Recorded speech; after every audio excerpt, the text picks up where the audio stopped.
Hello everyone, I hope you're all doing well and I am back with another video. I do apologize for taking so long between my last video and this one, but I needed to take a bit of a break from filming to do some in-depth research on some bigger videos that I'm hoping will be able to be finished very soon. For today's video, I wanted to dive into a topic that doesn't take nearly as much time and research to put together, as this video will be more of my own personal experiences and opinions. That topic being the bad days. Now, what do I mean by that? The bad days are the days when I am at my lowest ability to function. With my cerebral palsy, I get very fatigued very quickly, and it becomes harder and harder to do anything the more fatigued I become. I know that able-bodied people experience fatigue as well, but this is on a whole other level that I have yet to be able to explain to the able-bodied people in my life. For those of you that are unaware, it takes someone with cerebral palsy anywhere between 3 to 5 times the amount of energy to do a task, let's say showering as an example, that it takes an able-bodied person. And when you compound that with the fact that people with cerebral palsy also don't get the same quality of rest that an able-bodied person does, it's only a matter of time before a bad day occurs. Now, the people who are watching this video that actually know me in real life, and thank you so much for the support, by the way, might be very confused at this moment in time. About 90% of the people in my life have never witnessed me having a bad day, and that is by design. I'm very self-conscious of my bad days and really don't like people to see me at anything other than what I deem to be my best. However, this channel is largely meant to be a journey to self-acceptance on my part, so this is a part of me that I'm no longer hiding going forward, because something I've learned is when I deny that I'm having a bad day, I'm guaranteeing more and harder bad days in my future. Ever since I found spoon theory, it's been very helpful in describing my bad days and why they happen. Spoon theory is a personal story by Christine Miseradino, who lives with the autoimmune disorder lupus. Many disabled and chronically ill people use this theory in their day-to-day lives. Spoons are used as units of energy. So, say it takes an able-bodied person 1 spoon's worth of energy to shower. It may take me 3 spoons worth. And also, I'm starting out with fewer spoons in my drawer at the beginning of the day than able-bodied people do.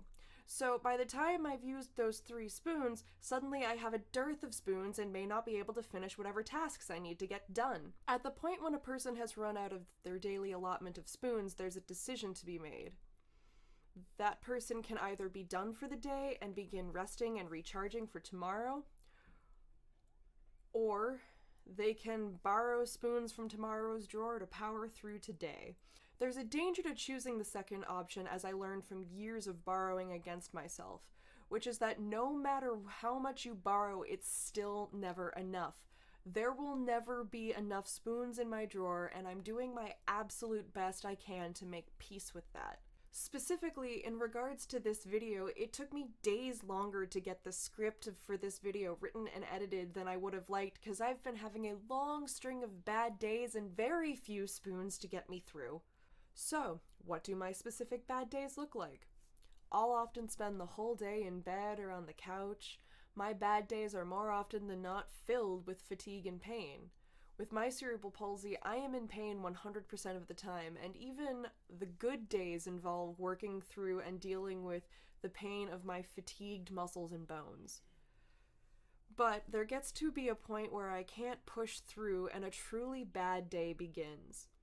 Cerebral palsy is a neurological disorder. As I mentioned in my video discussing my experience with having cerebral palsy, which I will link to so you can all see my full story, I have to actively think about every movement that my body makes. I can't really do sub or unconscious movements with the affected side of my body, and having to think so hard to just do the most basic things makes the fatigue set in harder. The more tired I am, or more correctly I guess, the more tired my brain is, the less I can do. And again, my muscles get very fatigued as well, so on a truly bad day, I can barely move.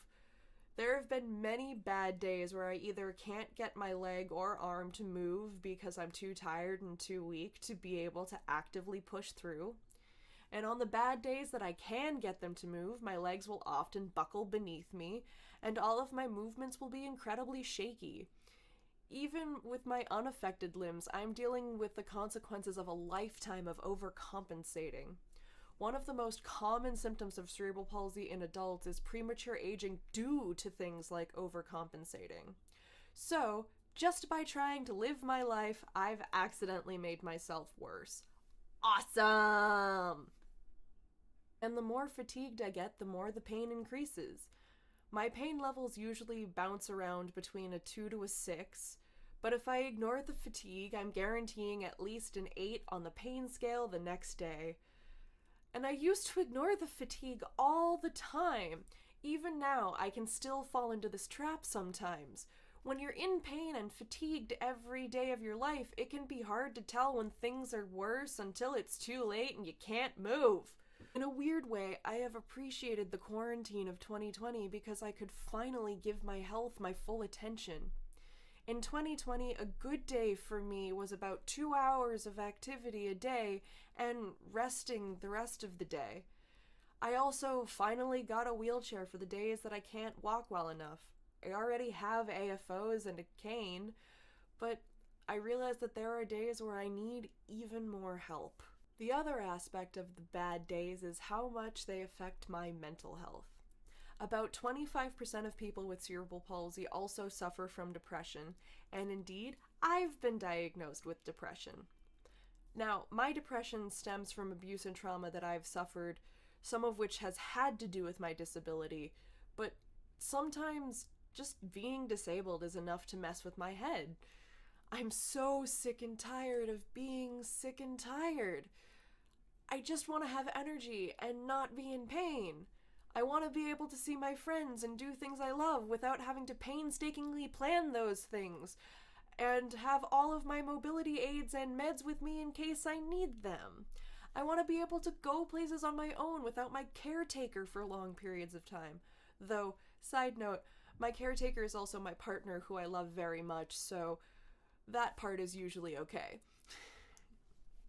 I'd love to be able to be spontaneous. It genuinely hurts me that I can't do these things. It hurts that I spend more time with doctors than I do with friends and family. It hurts that I feel like a guinea pig during treatment because of how much experimentation there is.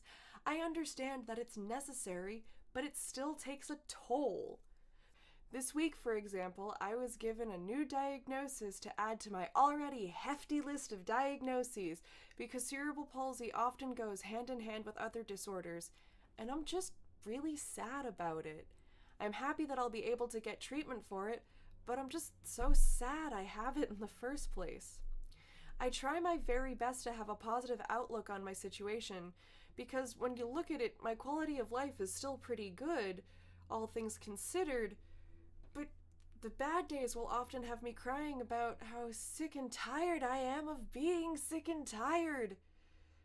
I just want to feel better. And something that will help that endeavor is to no longer hide it when I feel awful. Today is a bad day, but you know what? It's okay. I'll get through it.